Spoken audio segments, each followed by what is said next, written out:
It's good to see you all again with us tonight as we continue another portion of worship to our God. If you want to be opening your Bibles up in the book of 1 Samuel, 1 Samuel chapter 28 is where we're going to be at this evening. Kind of the plan is this will be the last lesson before we take a break on our study of Through the Life of David. There's a few other topics I want to get to in the month of August and then probably September, and then we'll come back to it, Lord willing, maybe even going to once a month, but we'll still continue this series. But tonight we're kind of at the end of 1 Samuel, and 1 Samuel ends with the end of Saul and his house. It's kind of a really tragic period on this long sentence of the history of the early monarchy years of Israel. And we've entitled tonight's study of One To Answer Saul. Because at the end we're going to look at the whole of Saul's life, and we're going to see a cautionary tale for us all. If we open our Bibles again to 1 Samuel 28, the chronicler here tells us a familiar picture begins this chapter, and that is the Philistines are preparing for war once again against Israel. This is not the first time, it wasn't the second time, it wasn't the third time, it's probably the umpteenth time they've prepared to do this. And so this is a familiar situation to Saul. In fact, if you were to go back and look at 1 Samuel 15 and earlier, I think you'll see a lot of parallels between, not 1 Samuel 15, 1 Samuel, the chapter of David and Goliath. I think you're going to see a lot of parallels between that chapter there and the events that are unfolding here in chapter 28. That is, Saul is faced with an enemy and doesn't do what the people appointed him to do, or he tries not to do. Think back all the way to 1 Samuel 8. The whole reason we're in a monarchy is because the people wanted to appoint a king like the other nations.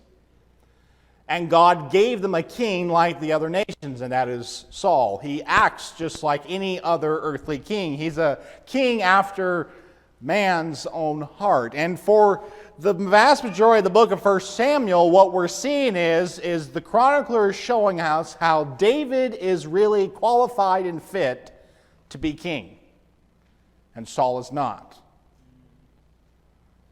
And God allowed and protected Saul for a while so the nation would understand, or at least hopefully, the dangers and the consequences of having a king like the other nations. We have seen in the course of our studies, Saul has been petty, he has been vindictful, held on to grudges, and really has driven away anyone that was good for him from his presence. We begin in verse 1 of chapter 28 from the Legacy Standard Version of your Bibles, and it says that, "Now it happened in those days that the Philistines gathered their armed camps for war to fight against Israel. And Achish said to David, 'Know assuredly that you will go out with me in the camp, you and your men.'" We'll pause there real quick. We kind of skipped over that portion of our study. The short of it is, David is now, he was already a fugitive fleeing from Saul and Israel, but he is now having to seek refuge in Gentile lands because of Saul's persistent pursuit and persecution of him. But here we are told the Philistines are preparing to wage war against Israel. But unlike times before, there's no one left to counsel Saul on the right thing to do. Picking up the reading in verse 2. Just for context, "And David said to Achish, 'Very, very well, and you shall know that your servant can do.' So Achish said to David, 'Very well, I make you my bodyguard for life.'" Now the chronicler tells us again in verse 3, we already read this previously, but in verse 3 it says, "Now Samuel was dead, and all Israel had lamented for him and buried him in Ramah, his own city. And Saul had removed from the land those who were mediums and spiritists." That will come and become important later. But the author now has told us twice in a few short chapters that Samuel is dead. This is a very dark time for the nation of Israel's history because Samuel was the last prophet. He was not the last prophet, he was the last judge. Also was a prophet, but anyway, he's the last judge. He was the last unifying figure in Israel's history up until this point. The fact that all Israel came out to lament the death of Samuel in this time of a cold civil war, there's no outright fighting, but Israel's kind of waiting to see who's going to prevail. Is David going to become king, or is Saul going to retain the monarchy? You kind of already saw people were picking sides already in chapter 25 with Abigail and her husband Nabal. Nabal could care less about David's claim to the throne, despite all that David did for him. Samuel, who had been there from the beginning, is no longer there at Saul's side. In fact, he had departed long before that, but the writer tells us, goes out of his way to make sure we remember that Samuel is dead. Saul can't even go to Samuel at this point. He can go to his tombstone, but that can't talk to you. We read in verse 1 that David, who was his right-hand man, who was his chief general, the one who fought his battles for him, David's in exile. And anyone who ever would have told him otherwise, anyone who might have said no to Saul, or hey, you might be in the wrong here, has been driven from Saul's presence.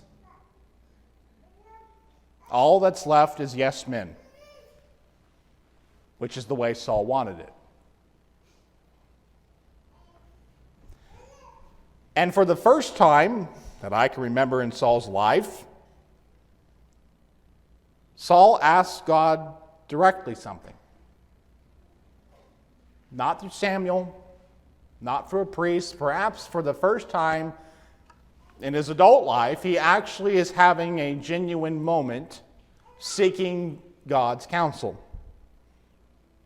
It says in verse 6, so Saul asked of Yahweh, but Yahweh did not answer him, either by dreams or by Urim or by prophets. Ask God directly, the text goes out of the way to tell us God did not answer.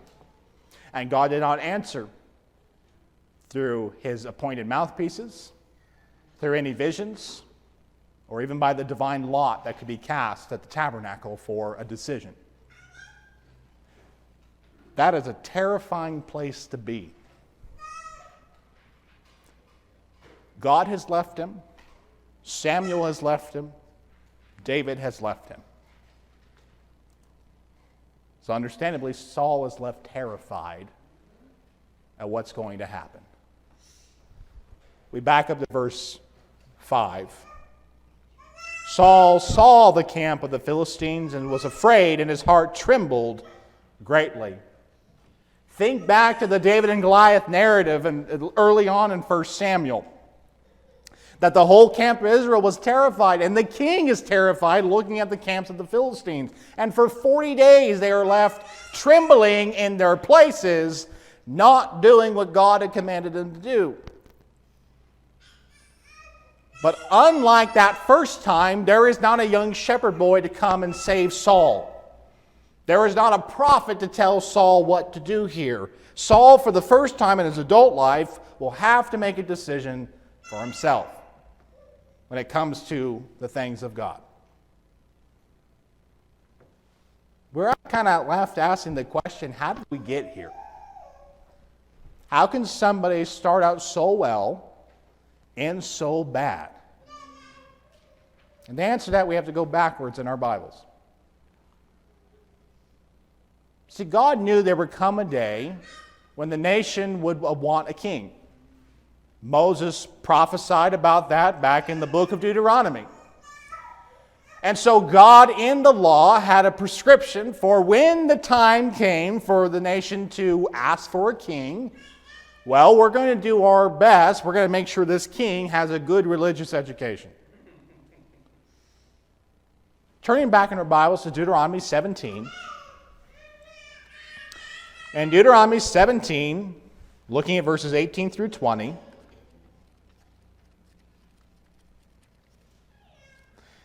In essence, the kings were supposed to be good Bible students.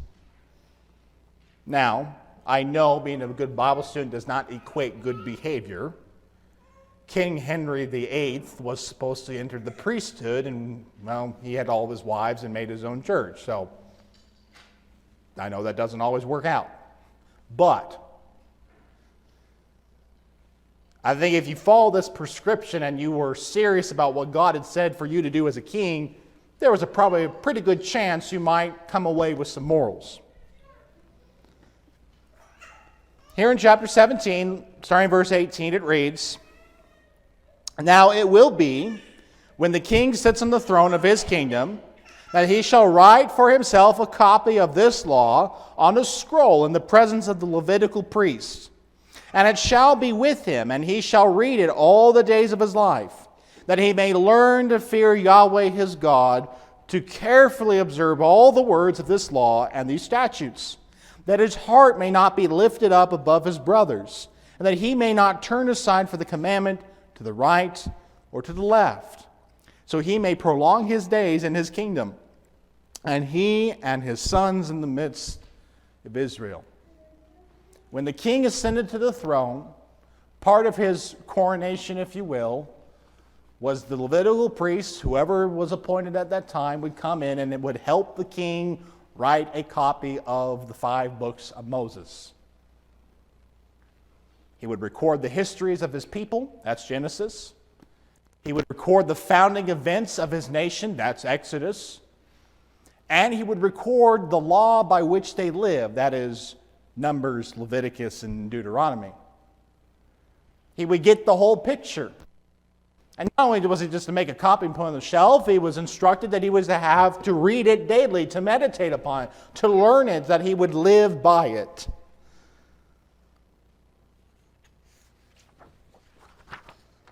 Because leadership of any kind, quite frankly, is not for those of weak faith. Men who wrestle with questions, I'm not talking about big questions, I'm saying who can't come to a decision on anything, men who are still new converts, basically boys in the faith, have no business leading others. And you see that when we play out Israel and Judah's history when the kingdom is divided, who were the good kings? They were the ones who, in essence, followed Deuteronomy 17, 18 through 20 from their youth.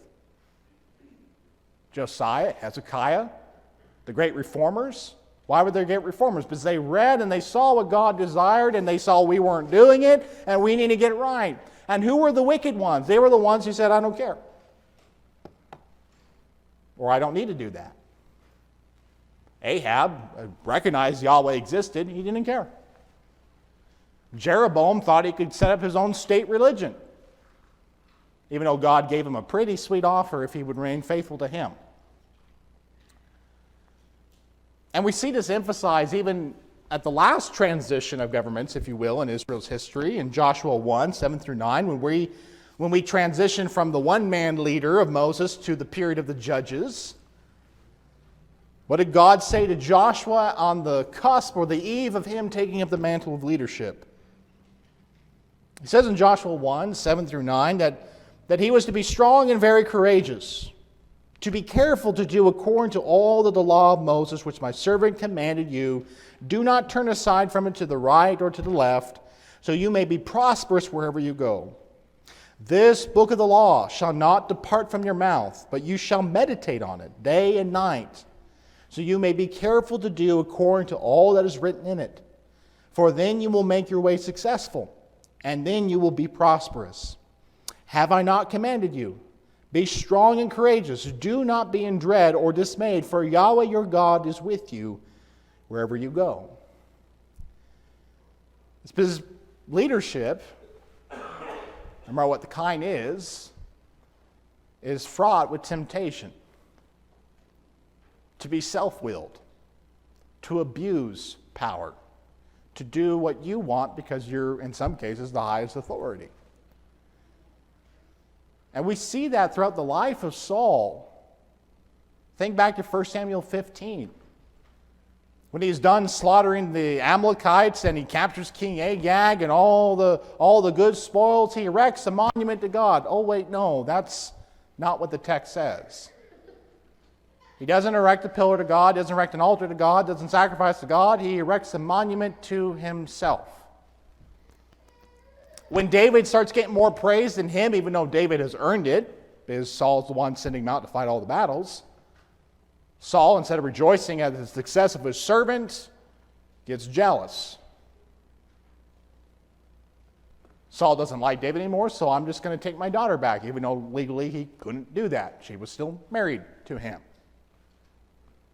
Saul acted and did what he wanted. And when he got caught, 1 Samuel 13, 1 Samuel 15, and here in a little bit, he's not really sorry, if you ask me, about what he did. He's sorry that he got caught doing it.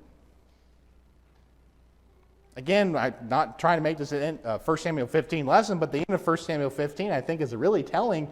When Samuel calls him out on his sin, Saul says, please return, saying to Samuel, return with me to the people that I may worship your God. And now the elders of the people can see this. He's concerned about his image and he wants to save face. And this is not just an Old Testament kingship principle. This is a principle that is applied for the church today even. In 1 Timothy chapter 3 and verse 6, elders we're told specifically they are not to be new converts, lest they fall underneath the same condemnation as incurred by the devil. There's a reason why one of the terms to describe bishops or shepherds is elder, because they're older. They've had the time to mature their faith, to have a rock-solid foundation, to have been tempered by the trials and just life in general. And they are to have a strong faith of their own. For Titus, Paul told Titus in Titus chapter 1 and verse 9, that they are to have a firm handle on the faith so that they can refute those who contradict. Now, if you ask me, if Saul was ever asked a question on the Torah, I don't think he could probably answer it.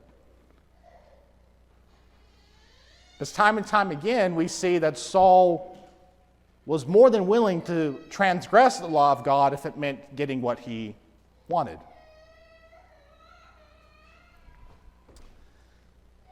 And the idea was that kings were not supposed to be like Saul. They were supposed to be examples to the people. They were supposed to model the behavior that God was looking for and the relationship God was desiring with his people. And so we go back to 1 Samuel 28. Now we're going to unpin that comment at the end of verse 3. Saul had removed all the mediums and the spiritualists from the land. We're not told the motivation. Saul seems to every once in a while get something right. I mean, the old saying's true. I don't know if it works for digital clocks, but old analog clocks, a broken clock was right at least twice a day. And Saul happened to get it right once in a while. He expels them all from the land, but when God doesn't answer him, when David is in exile and he knows Samuel is dead and there's not a man among his people that can offer him any counsel, he, quote, forces himself to sin in order to get an answer from God. And I put that wording up there because that's the language he used in 1 Samuel 15 and 1 Samuel 13. His excuse was, well, when I saw you weren't coming, I forced my hand to offer the sacrifice. You don't force yourself to do anything. You just do it. You do what you want. And so Saul makes a deliberate choice here to seek out a medium. After we're told in verse 6 that God's not talking to him, verse 7 reads, so Saul said to his servants, seek for me a woman who is a medium, that I may go to her and inquire of her. Then his servant said to him, Behold, there is a woman who is a medium at Endor. So he goes.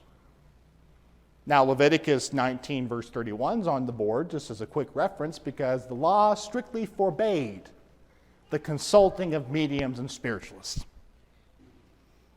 Because they would lead the people who got away, and they were supposed to rely upon God and God only for their answers, not suppose dead relatives or people that mediums were supposing to contact.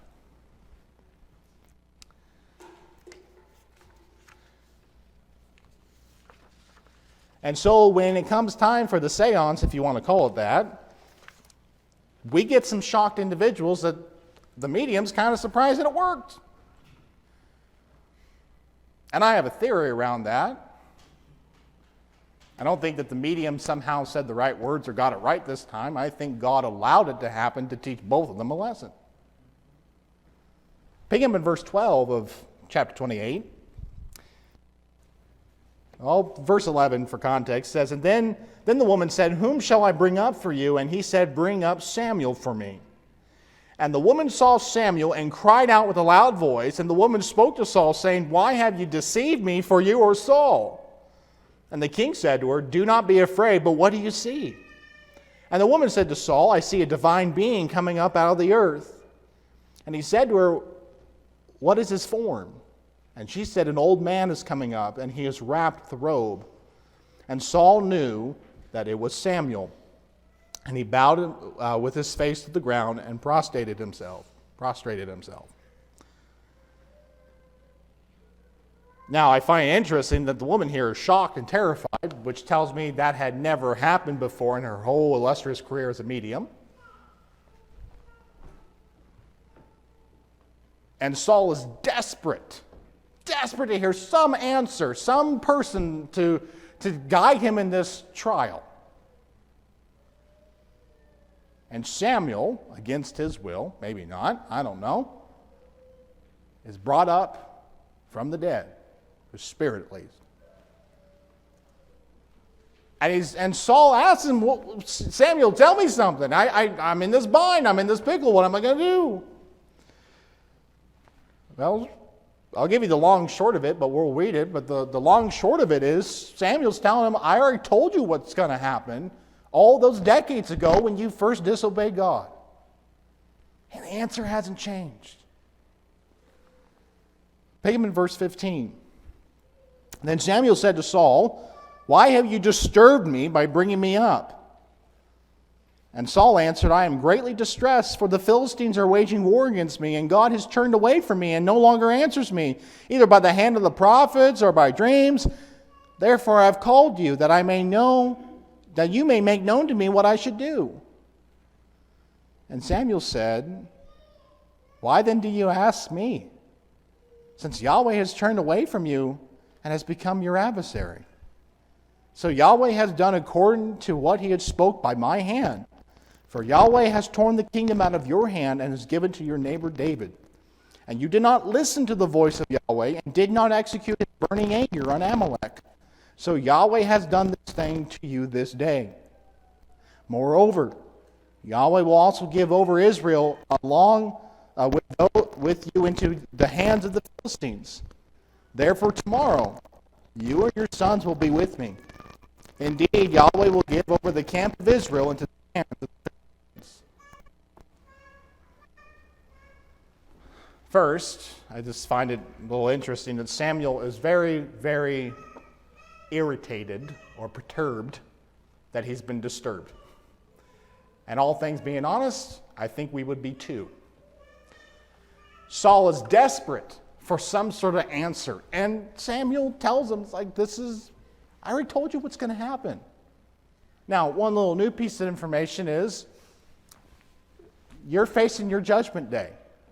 And by this time tomorrow, you're going to join me in the hereafter. Understandably, in verse 20, Saul falls down sick with dread. Because the time's up. There's no cavalry coming at the 11th hour. There's no divine intervention. David's not going to show up to save the day. Saul, for the first time in a long time, will have to face his problem, and he will have to make a decision. And the unfortunate thing is, he already knows the outcome. Him, Jonathan, and the rest of his sons are going to be dead in 24 hours. And so you read 1 Samuel 31, 2 through 6. It recounts the battle of the end of Saul and his sons. So what do we learn here from the whole of Saul's life, and how does this fit into the life of David? This is the pivotal point in the book of 1 and 2 Samuel. In fact, I remember correctly, in the old Jewish canon, these books were not divided. They are one book. And so this is the pivot point of the whole book and what we're studying here. We go from the end of the king after a man's own heart, and here in the beginning chapters of 2 Samuel, we will see what a king after God's own heart looks like on the throne. But Saul is a cautionary tale, not only for the original audience and for kings who followed after, but for all believers throughout all time. There's a lot we could say about Saul. I think there's two big lessons. And first thing, it's a dangerous thing to have your conscience be located in another person. To have your faith be dependent upon another man or woman. Saul never matured to the point where he could discern between good and evil, as the Bible would have us to do. In moments of moral crises, he would always go to Samuel until Samuel departed from him. And once Samuel, the voice of God, departed from him, we just see an absolute dumpster fire of a life. Because he acts on whatever impulse he has. He decides to hunt down his enemies because it seems right to him. And even in some moments in 1 Samuel, neglecting the national defense in order to settle his score with David. And we think we have it bad when our presidents play maybe one too many rounds of golf, in our opinion. It's a dangerous thing. And the reality of it is today, when you have many people who leave the church, leave the faith, because of the hypocrites or this, that, and the other thing, most of the time, not all the time, but most of the time it's because their faith was not actually in Christ. It was resting upon another person. And let me tell you what, people sin and people will fail. They will. And if your faith is rested upon somebody else, if your conscience is another person, there's going to come a day, even if they never fail, even say they're perfect, there's going to come a day where they depart this life and you won't be able to confer with them anymore. You know, more of I hope, a positive example of that is my great-grandparents. My great-grandmother had been a Christian since her teenage years in New Mexico. And there came a point when she passed away in 2008 that her children all kind of looked around, and according to my Uncle Junior, her son-in-law, they realized, oh, she was the last of that generation. We can't ask them what they think anymore, what we should be doing. We're it. We have to start making the decisions. Now, I don't think they relied upon her too much for the conscious thing, but sooner or later, even the people you admire and seek counsel, and they depart. And do we have our own convictions, our own faith to be ready for when that happens? And secondly, Saul always put off serving the Lord fully. There were many opportunities for him to become a really great king. Had he done what Deuteronomy instructed, had he actually shown remorse and repentance in 1 Samuel 13 or 1 Samuel 15, or any other moment along the way, or when David confronted him in the cave and he had this moment of clarity where he realized David is the true king of Israel, any one of these moments, Could have been the moment he decided to change his ways. But he didn't. And yet, sometimes we can fall in the same trap today. Well,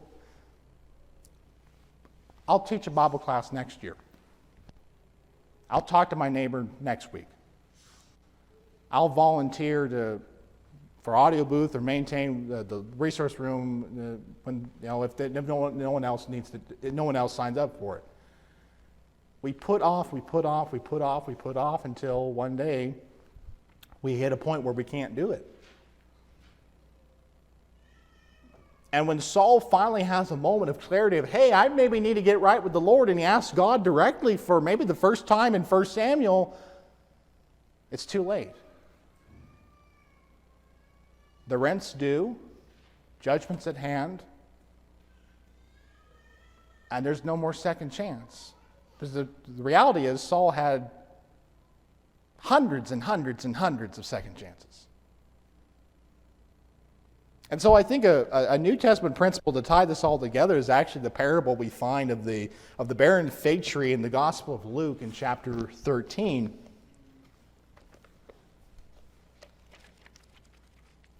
In Luke chapter 13 here,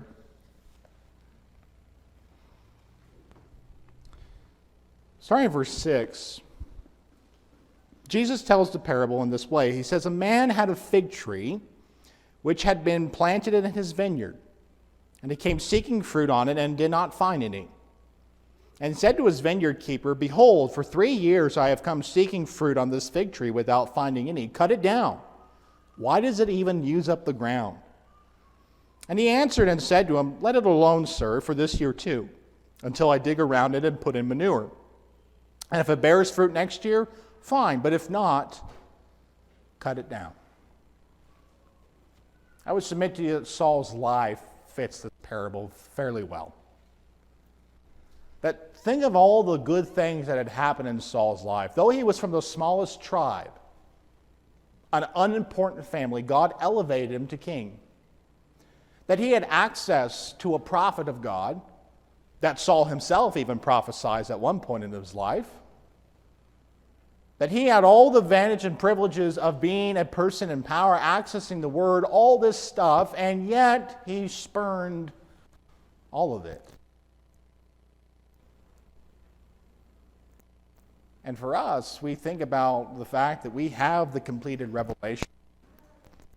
You're sitting here tonight, you're a member of this congregation, you are in a congregation in which there are shepherds who are caring for the flock. There are deacons who are serving to the needs of the flock. We're in a fertile area of the country to share the gospel with people. This is a congregation that is thriving and working together for the good of the gospel. Think of all the ways the Lord has blessed us. And then perhaps think, am I really availing myself to all the Lord's blessings and opportunities for my growth? For me to be the type of Christian God wants me to be. Because later is never guaranteed. And the right time to serve the Lord is always now, not later. That's something David got. Now, he may not have always gotten it right, as we're going to see in his kingship years, but he understood that the right time to do the right thing is always in the moment. Maybe you're here tonight and you recognize God's gracious second chances in your life.